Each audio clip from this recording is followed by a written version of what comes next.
এরপর আমাদের বাস্তবে একটা সিন দেখানো হয়। সিদ্ধার্থ একদিন কামসাধনার বই পড়তে পড়তে নিজের মধ্যে শারীরিক চাহিদা প্রয়োজন অনুভব করছিল। তখন তার বাসা একদমই ফাঁকা ছিল। শুধুমাত্র সে এবং তার কাজিন সিস্টারই তার বাড়িতে ছিল। যার কারণে সিদ্ধার্থ ওর কাজিন সিস্টারকে গিয়ে ওর সাথে ইন্টিমেট হওয়ার জন্য অফার করে। এটা শুনে ওর কাজিন রাধা ওর উপর রেগে যায় ও সিদ্ধার্থকে বলে, আমি তোমার কাছ থেকে এমন বিহেভ কখনোই আশা করিনি। তখন সিদ্ধার্থ রাধাকে বলে, শোনো, এটা নেগেটিভলি নেওয়ার মতো কোনো বিষয় না।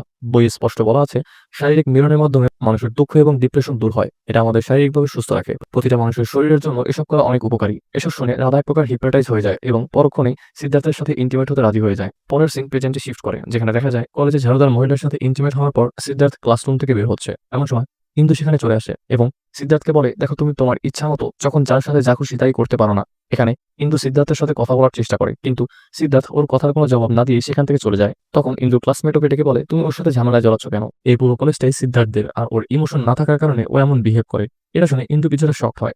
পরদিন সিদ্ধার্থ ব্রাশ করতে করতে খালি পায়ে কলেজে আসে। তখন আচমকা একটা হোঁচট খাওয়ার ফলে ওর ব্রাশ নিচে পড়ে যায়।